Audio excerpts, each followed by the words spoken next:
Game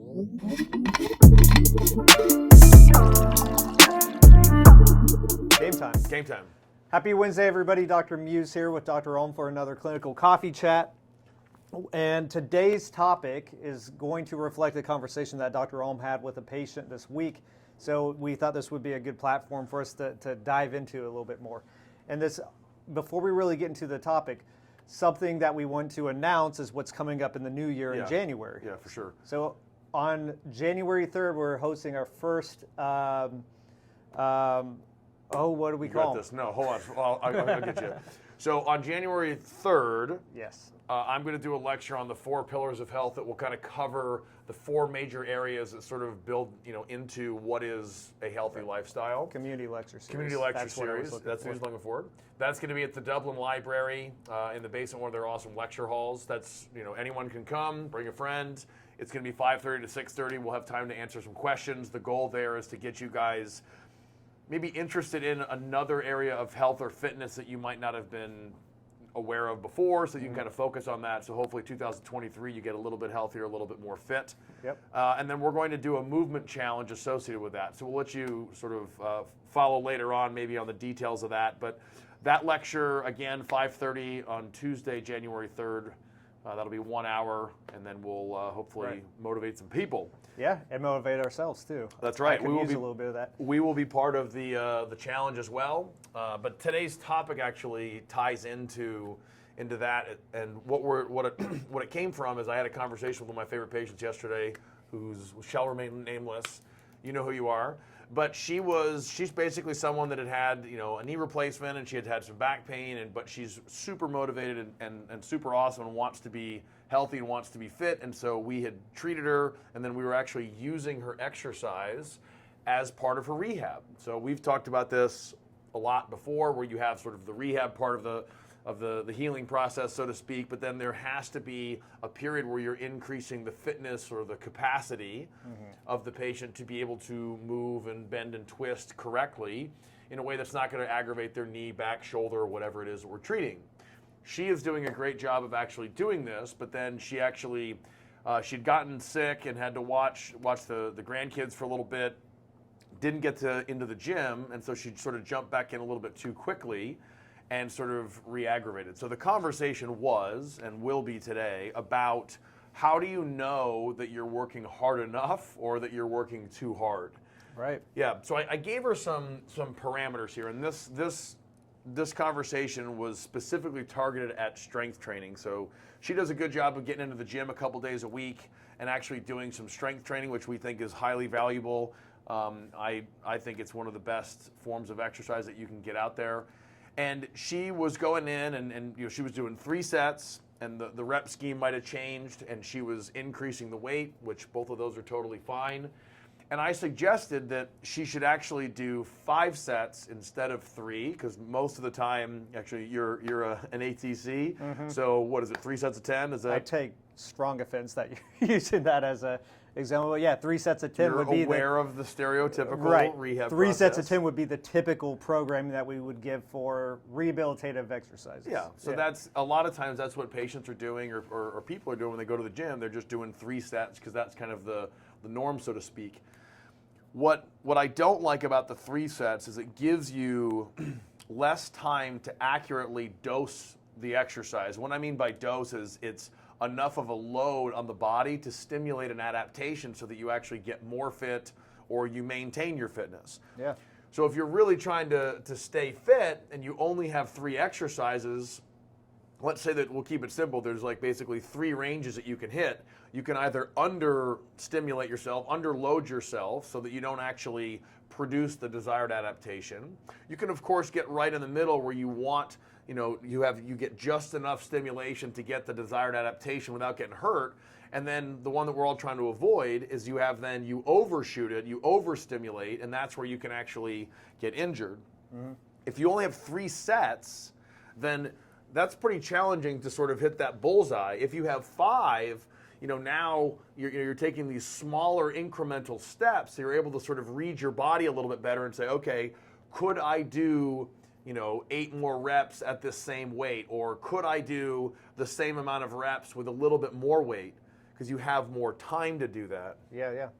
Which I think all of us have fallen into this on both ends of that spectrum, myself included, where maybe you're doing the same set rep scheme for just months on end and you're just kind of coasting by and not getting that proper stimulus.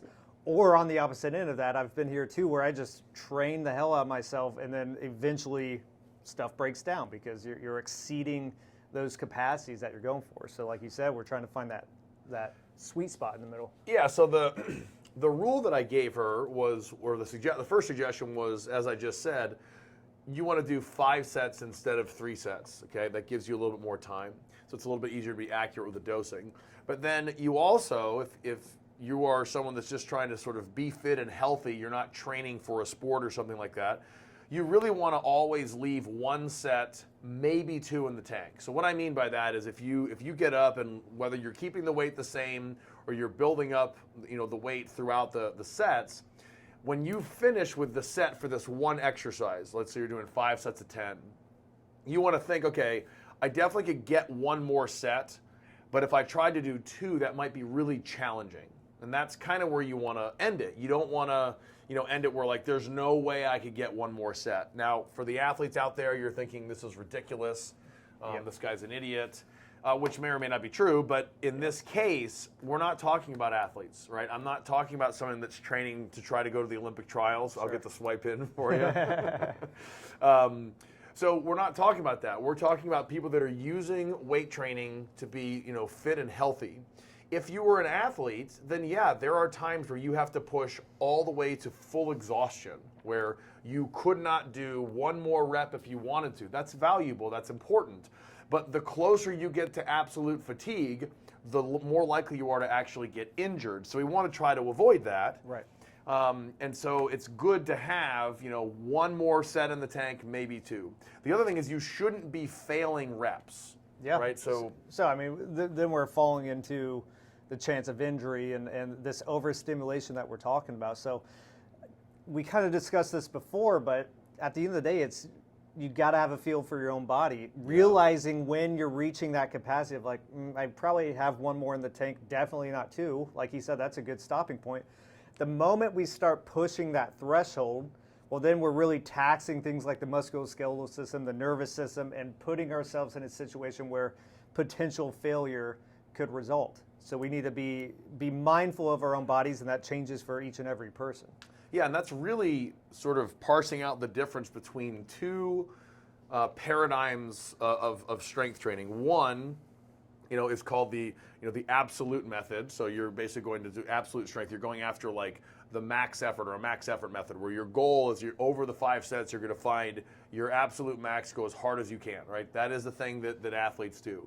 The other one is called the repeated effort method. So you might do a few more sets and the weight might not be quite as heavy, but you're going to do a higher average set than the other one, and that's going to allow you to still get the stimulation that you need for the desired adaptation, but because you're not going to max exhaustion, it's less likely that you're actually going to get injured doing that. Yeah. So, well, let's talk about the other side of this. So that's how we may be able to figure out if we're undertraining. Well, how do we know when we've overtrained?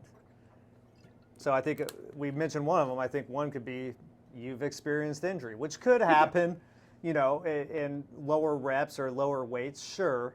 But if we're exceeding the capacity of the tissue, then we see failure in the tissue very often. So I think injury's one. Injury could be a big one. What else? Yeah, injury's like probably the most black and white one, but when it gets really bad, and this is, you'd have to be training pretty hard to do this, and by training hard, that might mean you have stressors in life, you have stressors at home, you have stressors at work, you have all things that are sort of affecting this, your diets, your mood, alcohol consumption. These are all things that can kind of affect your overall stress on the body.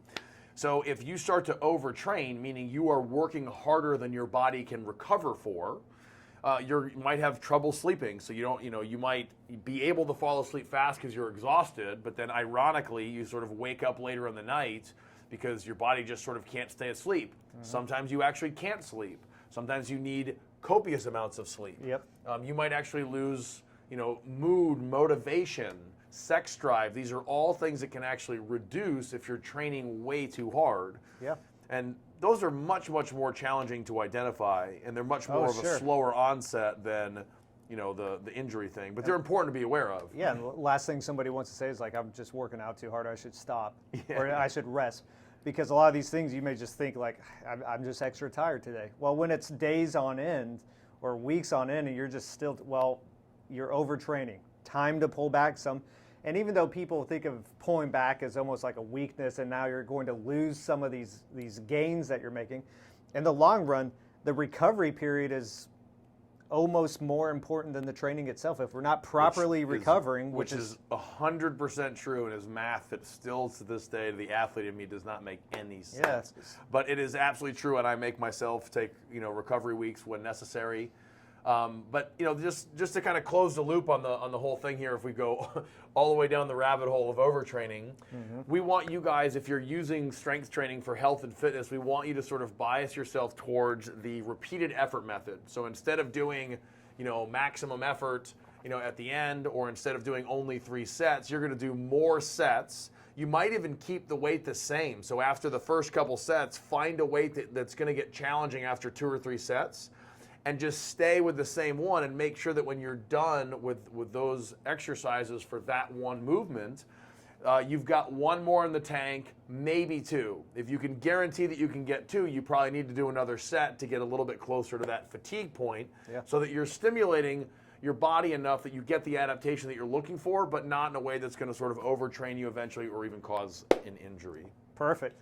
All right, so to reiterate what we began with, January 3rd, 5:30 at the Dublin Library in the basement. We're going to have our first community lecture series of the year with Dr. Ulm talking about the 4 pillars of health, and that will help kick off this movement challenge that we'll be doing in January. So be on the lookout for more information on that.